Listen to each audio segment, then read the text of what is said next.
Today we're moving on to 2.1. This deals with polygons. So this says draw the following triangle after a translation of 3 units to the left and 3 units down. What is a translation? Do you guys know?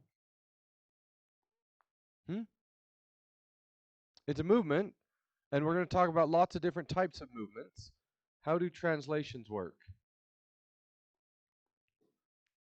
You just slide the shape. Okay, it doesn't change shape. It doesn't rotate, flip in any way. So if I wanted to translate this 3 units left and 3 units down, I would just take each point and then move 3 to the left and 3 down. 3 to the left and 3 down. And then when I draw that, it should look identical to the original. It will just land in a different place. Okay.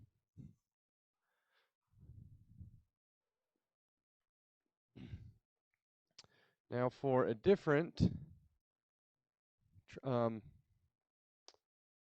transformation, draw the reflection of the quadrilateral across the x-axis. What does it mean to reflect? Flip it across a specific line. And the line chosen is the x-axis. So this point right here, which is the point -5, 1, when I flip it, what is the coordinate of the new point going to be? -5, -1. So the left-right position of this point isn't going to change. We're just going to reflect it the equal distance that it is from the x-axis, which would be right here. And this point is going to land here. And this point is -4, 8. When it flips, it will be -4, -8. And this point is -6, 5. So it will land at -6, -5. Okay. Is that the same shape? Yeah, it has the same side lengths, but it's certainly not in the same position that it was before. It has been reflected. It is the mirror image of the previous version. Okay, the third question also deals with reflection, but you just need to do 1 point. So when we push this button, it will ask us where do you want to reflect that. So if we reflected it, say, right there, then you can see where that point moves. Or we could reflect it across there. You see that? So you have to choose the correct reflection point, and then you need to label the coordinate of the original point, this point here, and then where did it land?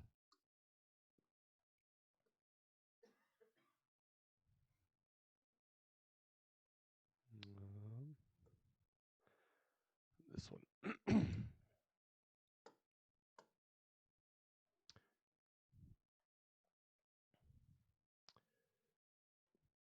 So we want to reflect this point across the y-axis.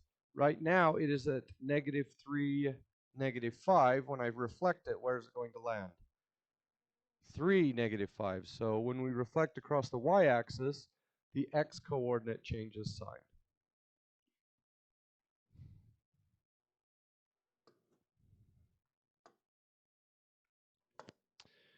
Okay, another problem with translations. Translate the figure 5 units up, give the coordinate of the original point, and where it landed after you did the transformation.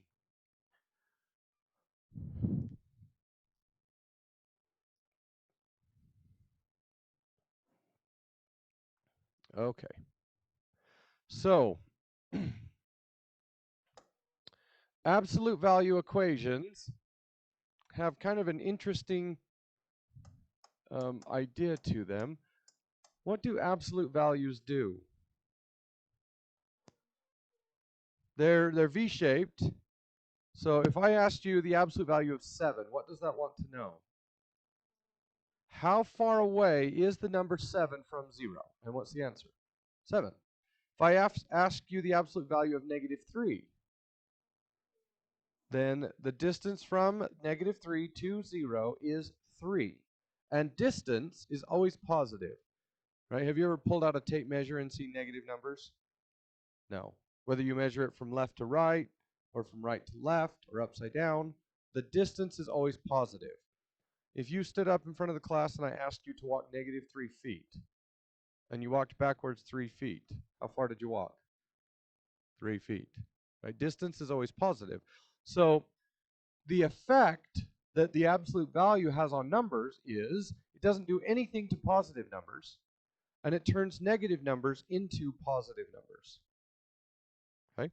So what would the graph y equals the absolute value of x look like? Well, let's start graphing points. If I plugged in 0 into that equation, what am I going to get? 0. What about 1? 1, 2, 2, -1, +1. So -2 would be 2, and that has the effect of looking like this. Okay? It's sort of a 45-degree line, except all of the negative y values become positive y values. Okay? So, what would a graph that was the absolute value of x multiplied by 4 look like?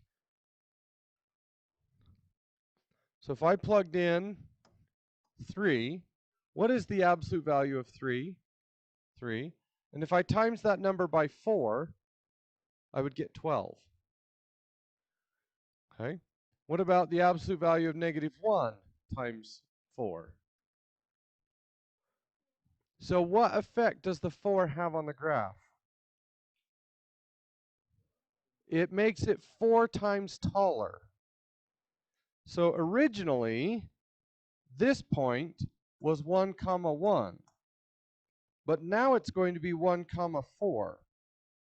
And 2 would normally hit 2, but now it's going to hit 8.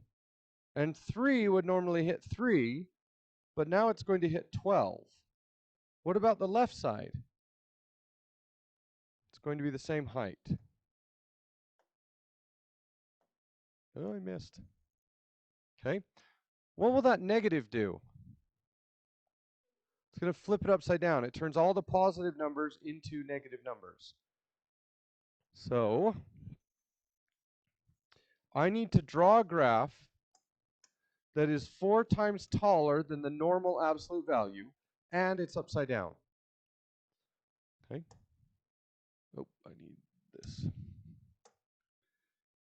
So I'm going to go there, and then my next point needs to be, we could do 1, -4, or we could do 2, -8, right there. And then draw a second one, like that. Does that make sense?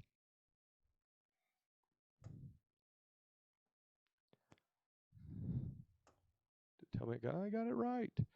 Let's do another one. What is this one going to look like? 3 times higher. Is it upside down? Nope. So here and here, and here and here.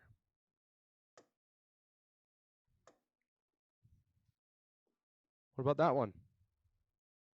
It's just flipped upside down. It's not any higher. It's not any taller than it was before. Now, some people would say, if I went from this to this, it got skinnier. And it looks skinnier, but the movement is actually a vertical stretch. Okay? A vertical stretch and making it skinnier might you might think those are the same, and in this case they are, but usually a vertical stretch and a horizontal shrink are actually a little bit different. So what point did we move? Did we move the x values or did we move the y values? We moved the y values, so when we describe this, we describe it as taller. Now there is a way, if I had this graph, if I moved this point over, then we could call that skinnier. And the weird thing with absolute values, taller and skinnier actually look exactly the same, but with most graphs, that's not the case. So we will describe these as taller. What if I had this?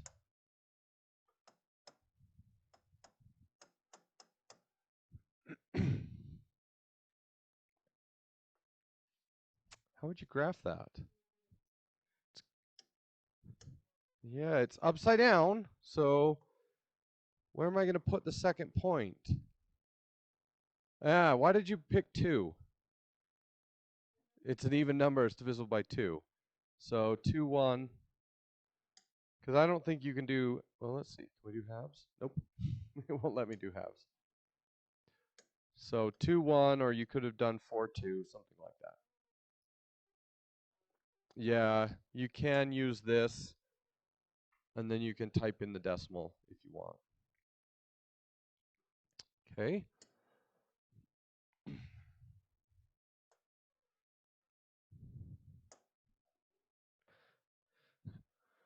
All right.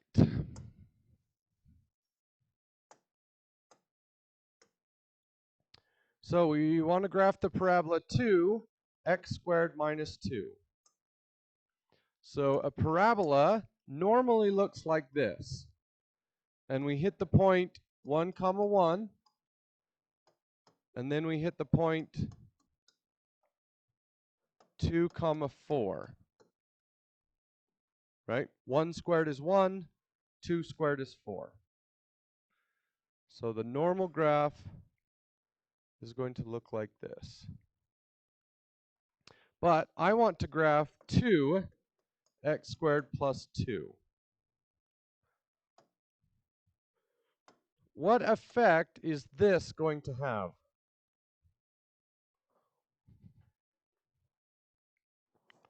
What would multiplying x squared by 2 do to the graph?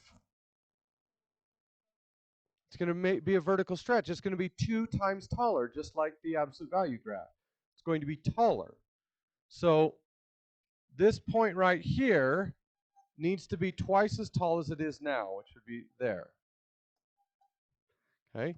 And then this point, which was 4, is now going to be up here at 8.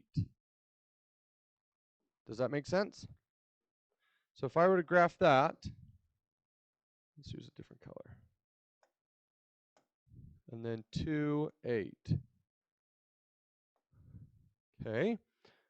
What will this do to the graph? It's going to move it up 2. So we move everything up 2.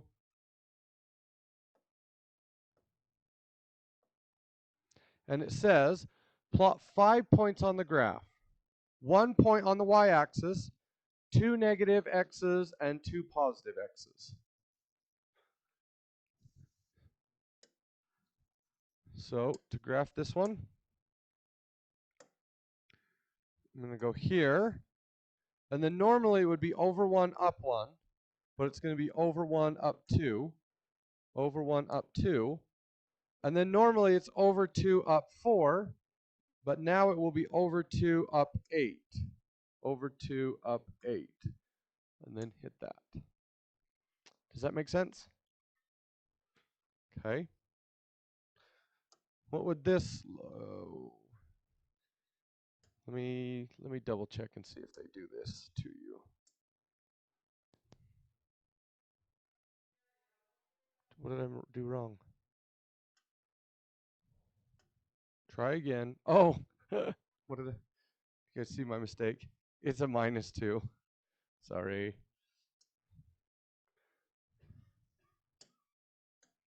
Okay. So over 1 up 2, over 1 up 2, over 2 up 8. There we go. Let's see if it gives us a negative number. Oh, good. So this one starts at 5, and it's upside down. Where do I graph the second and third point? Normally it would be over 1 up 1. But now we're multiplying it by negative and by 3. Over 1, down 3. So over 1, down 3.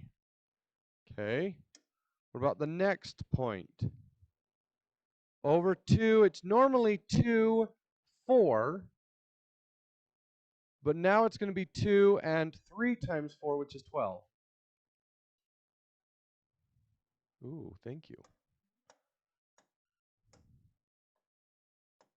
There we go. So over 2, down 1, 2, 3, 4, 5, 6, 7.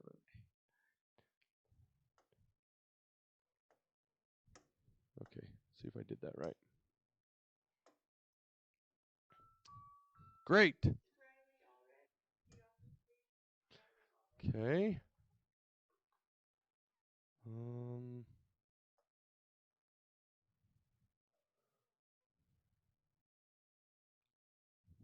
Graphing a function and graphing a parabola. I don't know. Let's see what the difference is.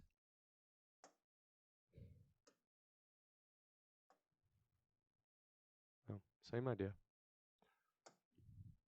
So this one, we start at negative 6.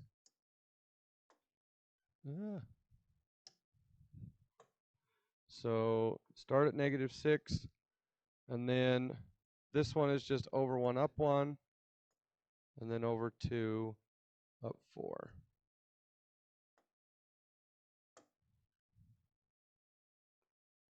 Except I did it wrong. Oh, I didn't make the 6.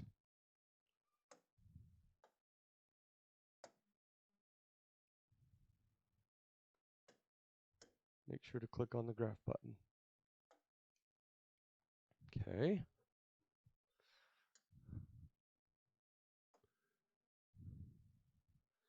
Okay, same basic idea here.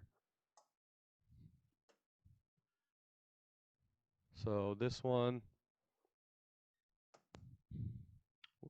we're not going to move up or down. So over 1, up 2, over 1, up 2, then over 2. Normally it's a 4, but we're going to go to 8. Like that. All right, get to work.